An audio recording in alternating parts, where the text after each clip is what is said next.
Hello students! Tonight we begin a new section, Chapter 2.4, Cells and Energy. In this section, we will investigate the chemical reactions that happen inside our cells that are responsible for harnessing and releasing energy. By the time we are done this section, I will want you to be able to do the following. 1. As a little bit of a review, I will want you to be able to explain how an enzyme works. Second, you should be able to describe the differences between producers and consumers. Next, the main concept we will investigate in this section, and that you'll need to be able to explain, is how the processes of photosynthesis and cellular respiration store and release energy. Finally, you'll need to be able to describe how cells can also get energy from glucose through a process called fermentation.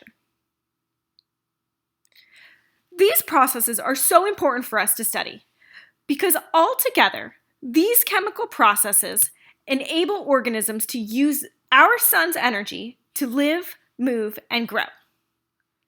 Without them, organisms would not be able to stay alive or thrive on the planet.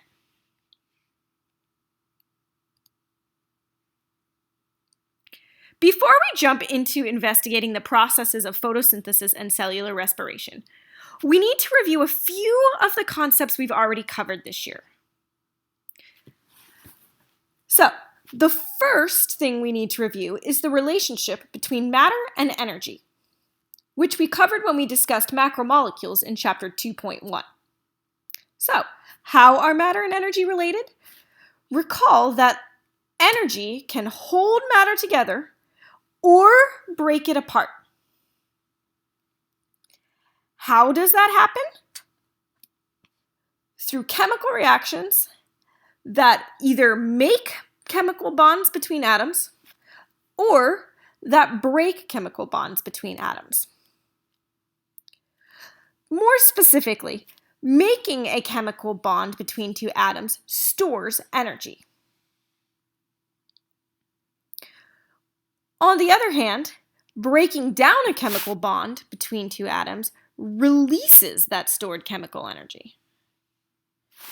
We saw this when we discussed how lipids or carbohydrates can store energy in their numerous carbon-hydrogen bonds, and that energy could be released for use by breaking down the bonds.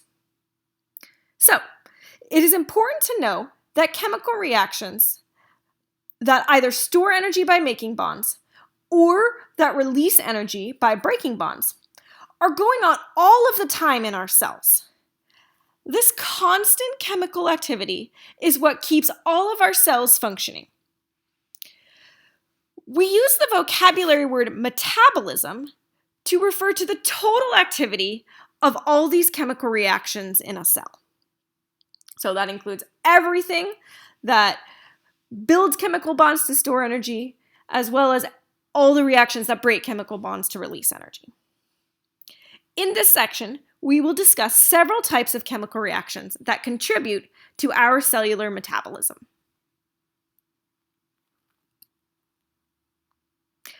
But before we can get started talking about specific types of chemical reactions that contribute to a cell's metabolism, we first need to discuss the cellular machines that help all cellular chemical reactions happen.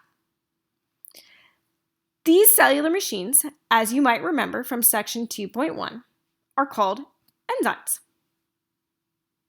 So, let's review. Enzymes are made of protein, and they work by grabbing onto other molecules and changing them, either by breaking down their chemical bonds or by creating new chemical bonds. If we look at the example in the picture, we can see the blue molecule, which is the enzyme, taking another molecule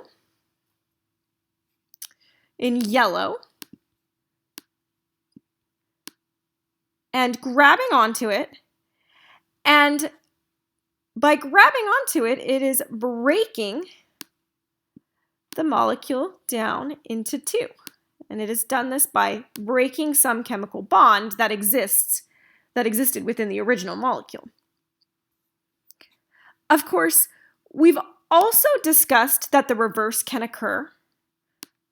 So an enzyme can grab onto two smaller molecules like these and reverse the process by creating a new bond between them and ending up with a new larger molecule.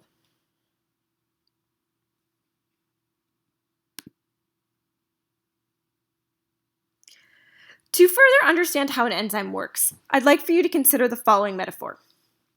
An enzyme is like a can opener, and the other molecules are like cans.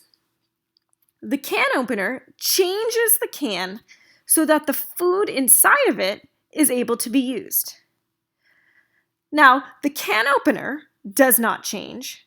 Only the can is changed in the process. That means that the can opener can be used again to open more and more cans. So, this is like the way an enzyme works.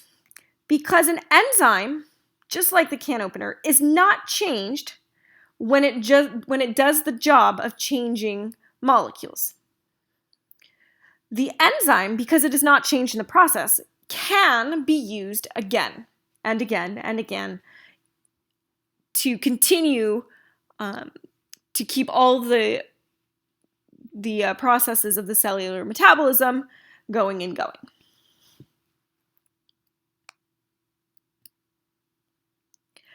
Our last topic for review is one of our favorite topics, food. So, we all know that we must be able to eat food to survive. But what really, from a scientific perspective, is food?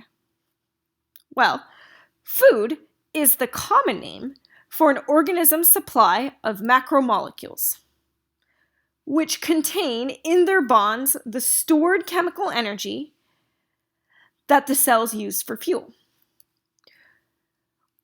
We, of course, need this chemical energy in order to stay alive. Food is so essential to living things that, in fact, all living things are divided into two groups based on how they obtain their food. The first group are the producers. Producers are organisms that can make their own food. The most easily identifiable example of organisms that would be producers are the organisms of the plant kingdom, like the tree or the grass in the background of this picture. Almost all producers make their food by capturing energy from the sun. And without producers, the existence of large consumer organisms would not be possible.